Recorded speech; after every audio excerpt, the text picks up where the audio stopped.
Le Parlement a définitivement adopté une proposition de loi de la majorité pour lutter contre la maltraitance animale. De belles avancées, mais qui auraient mérité davantage d'ambition, selon les défenseurs de la cause animale. La majorité en avait fait son cheval de bataille, et à quelques mois de l'élection présidentielle, elle passe désormais à la vitesse supérieure. Le Sénat vient d'adopter une proposition de loi contre la maltraitance animale. Au menu de ce vaste texte, des peines durcies pour sévices et abandons, une interdiction progressive des animaux sauvages dans les cirques, ou encore la fin de la vente de chiots et chatons en animalerie. Soit autant de mesures vantées comme une étape historique par la majorité, mais perçues comme encore trop timides pour les défenseurs de la cause animale.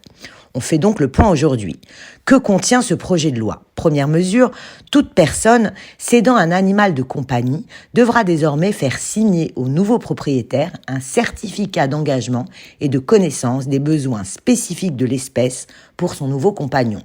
L'idée est de lutter contre les abandons en informant sur les besoins et les coûts réels, tels que les frais vétérinaires ou l'alimentation, que peuvent représenter un chien ou un chat.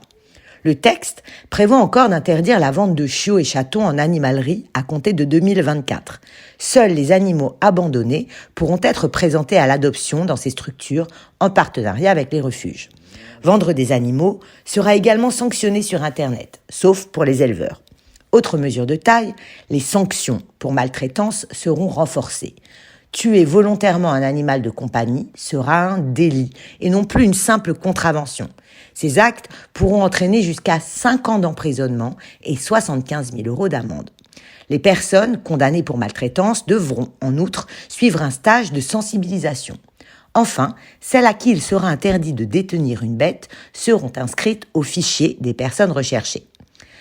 La présentation d'animaux sauvages dans les cirques itinérants va également progressivement disparaître. Il sera interdit de les présenter au public d'ici à 2023 et de les détenir d'ici 2028.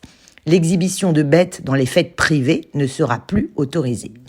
De même, à partir de 2023, la présentation d'animaux sauvages à la télévision sera prohibée hors zoo et élevage. D'ailleurs, dans l'émission Fort Boyard, les tigres vont bientôt disparaître. Des mesures qui ne sont pas sans inquiéter la profession, même si le gouvernement a promis d'être là pour accompagner les professionnels en vue de leur reconversion. Si la majorité se félicite d'un pas historique pour la cause animale, certains élus de l'opposition déplorent un texte insuffisant. La proposition de loi ne s'attaque pas à la maltraitance animale dans son ensemble, ont ainsi fustigé certains députés. Ce texte ne parle pas en effet de la question sensible de la chasse. Un point de vue partagé par le parti animaliste qui, malgré quelques avancées, pointe de nombreux manquements. Les conditions d'élevage ne sont pas abordées, tout comme l'interdiction du broyage de poussins. Pas un mot n'a été prononcé sur la corrida, ni sur les mesures d'éducation et d'éthique animale qui pourraient être enseignées à l'école, regrette la cofondatrice du parti animaliste. Du côté des ONG, si la Fondation 30 millions d'amis salue des mesures progressistes qui permettront à la France de combler son retard, elle estime encore que le texte ne va pas assez loin. En France, un foyer sur 2 possède au moins un animal de compagnie.